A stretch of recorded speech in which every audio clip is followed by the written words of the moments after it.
এদিকে রাজধানীতে মুষলধারে বৃষ্টিতে তৈরি হয়েছে জলাবদ্ধতা। এতে বিভিন্ন সড়কে তৈরি হয়েছে যানজট। চরম ভোগান্তিতে পড়েছেন ঘরমুখো মানুষ। এনে বিস্তারিত জানাতে যুক্ত আছেন সহকর্মী জাবেদ আবদুল্লাহ এবং মহাসড়কের খবর জানাতে যুক্ত আছেন সহকর্মী ইফতেখার রায়হান।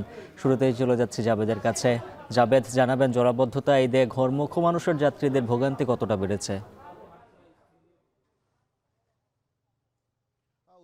গ্রীষ্মকাল আজ চৈত্রের 11 তারিখ। এরই মধ্যে সকালে এক পশলা বৃষ্টিতে ঢাকায় বৃষ্টিপাত রেকর্ড করা হয়েছে 54 মিলিমিটার, ফেনীতে বৃষ্টিপাত রেকর্ড করা হয়েছে 110 এবং নেত্রকোনায় বৃষ্টিপাত রেকর্ড করা হয়েছে 78 মিলিমিটার। একটু ঢাকায় ফিরে আসি। সামান্য এই বৃষ্টিতেই আপনারা নিশ্চয় ছবিতে ফ্রেমে দেখতে পাচ্ছেন যে নগরের বিভিন্ন সড়কে এরই মধ্যে জলাবদ্ধতা তৈরি হয়েছে এবং সেই কারণে যানজট তৈরি হয়েছে। আমরা নগর প্রশাসনের সঙ্গে কথা বলেছি, তারা বলছে যে সামান্য বৃষ্টিতে এই জলাবদ্ধতার কারণে তাদের মধ্যে ভোগান্তি তৈরি হয়েছে। আজ যেহেতু অফিসের শেষ দিন, মানুষ ঘরমুখো, একরকম মানুষ বাড়ির পানে ছুটে যাচ্ছে ঈদের আনন্দ ভাগাভাগি করার জন্য।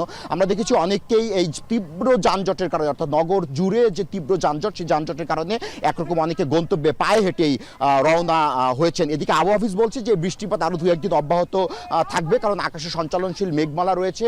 একই সঙ্গে বঙ্গোপসাগরে একটি লঘুচাপের বর্ধিত অংশ সুস্পষ্ট। তারা বলছে যে সিনোপটিক রেখা, রাডার এবং স্যাটেলাইট ইমেজ অনুযায়ী বলছে যে এই বৃষ্টিপাত আরও 2-1 দিন অব্যাহত থাকতে পারে এবং দেশের, যখন আমরা আপনার সঙ্গে কথা বলছি ঠিক এই মুহূর্তে দেশের নানা বিভাগে বৃষ্টিপাত অব্যাহত আছে বলে কিন্তু আবহাওয়া অফিস আমাদেরকে জানিয়েছেন। একটু ঢাকার যে চিত্র, সেটি আমরা অনেকগুলো সড়ক এরই মধ্যে প্রদক্ষিণ করেছি।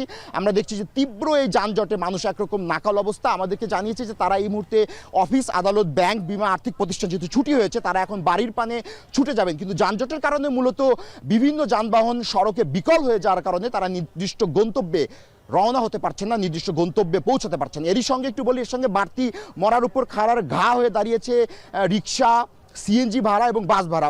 অনেক পথচারী আমাদেরকে জানিয়েছে যে এরই মধ্যে রিক্সা, সিএনজি ভাড়া 2 থেকে 3 গুণ বেশি চাওয়া হচ্ছে নগরবাসীর কাছে। এছাড়া একটু বলি, সড়কের যে চিত্র সেটি হলো এমন যে আপনি নিশ্চয়ই দেখতে পাচ্ছেন সড়কে বেশ কিছু সড়কে এরকম জলাবদ্ধতা তৈরি হয়েছে। একটু সময় দিলে ড্যাবের কথা বলতে চাই। এই নগর জুড়ে 39টি খাল এবং 91টি জলাধার ছিল, যেগুলো ভরাট হয়ে যাওয়ার কারণে এই সামান্য বৃষ্টিতে মূলত এই নগরগুলোতে জলাবদ্ধতা তৈরি হয়। তো এই ছিল আমার কাছে উজ্জ্বল যানজট এবং বৃষ্টিতে সবশেষ তথ্য। ইফতেখার যুক্ত আছেন মহাসড়ক থেকে।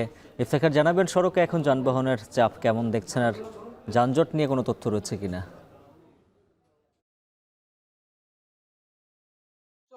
আসলে গাজীপুরের যে ঢাকা ময়মনসিংহ এবং ঢাকা টাঙ্গাইল, এই দুটি মহাসড়ক ধরে উত্তরবঙ্গের প্রায় 32টি জেলার মানুষ কিন্তু যাতায়াত করে এবং ঈদে এই রুট দিয়ে কিন্তু বিপুল সংখ্যক যাত্রী তাদের নিজ নিজ গন্তব্যে যায়। সে কারণে এই দুটি মহাসড়কে এক ধরনের জটলা তৈরি হয়, চাপ সৃষ্টি হয়, যানবাহনের সংখ্যাও বাড়ে।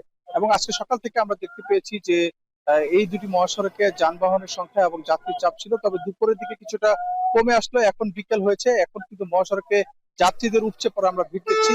কারণ হচ্ছে যেহেতু শিল্প নগরী গাজীপুরের আজকে অধিকাংশ শিল্প কারখানা ছুটি হয়েছে এবং তারা আজকে কর্মদিবস শেষ করে তারা কিন্তু আহ তাদের যে প্রয়োজনীয় মালামাল রয়েছে সেগুলো নিয়ে তারা পরিবার পরিজন নিয়ে তাদের ঈদ করতে, তাদের প্রিয়জনদের সাথে ঈদের আনন্দ ভাগাভাগি করতে তারা কিন্তু নারী টানে ফিরে যাচ্ছে, ছুটছেন। এবং এই কারণে আমরা দেখছি যে ঢাকা ময়মনসিংহ এবং ঢাকা টাঙ্গাইল এই দুটি মহাসড়কে কিন্তু যানবাহনের চাপ যেমন বেড়েছে, তেমনি যাত্রীদের চাপও বেড়েছে। এবং এই বাস কাউন্টার গুলোতে আমরা দেখছি যে একটি যে যাত্রীদের কাছ থেকে অতিরিক্ত ভাড়া আদায় নিয়ে এক ধরনের অভিযোগ তৈরি হয়েছে। তবে এখানে নির্বাহী ম্যাজিস্ট্রেট রয়েছে, তারা কিন্তু কিছুক্ষণ পর পর বিভিন্ন কাউন্টার গুলোতে গিয়ে তদারকি করছেন। আর যদি মহাসড়কের যদি যানজটের পরিস্থিতি যদি বলি, ঢাকা ময়মনসিংহ মহাসড়কের বোটবাজারের পর থেকে থেমে থেমে যানজট রয়েছে চান্দনা চৌরাস্তা পর্যন্ত। অপরদিকে ঢাকা টাঙ্গাইল মহাসড়ক, আমি যে মহাসড়কটিতে দাঁড়িয়ে রয়েছে, এই মহাসড়কের ভোগড়া বাইপাসের পর থেকে নাওজর বাস স্ট্যান্ড এবং শফিপুর এবং হচ্ছে চন্দ্রাপি মোড়, এই 3টি পয়েন্টে থেমে থেমে যানজটের সৃষ্টি হচ্ছে। তবে সেই যানজটটি খুব বেশি দীর্ঘস্থায়ী হচ্ছে না, কারণ আইন শৃঙ্খলা বাহিনীর সদস্যরা যখনই যানজটের সৃষ্টি হচ্ছে সঙ্গে সঙ্গে তারা সেটি নিরসনের জন্য কিন্তু চেষ্টা করছেন।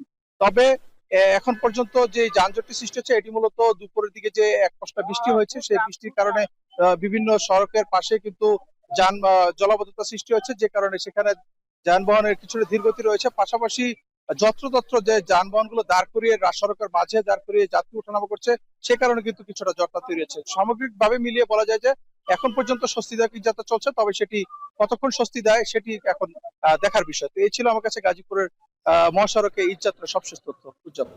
গাজীপুর রাজধানী থেকে ঈদ যাত্রার খবর জানাচ্ছিলেন সহকর্মীরা।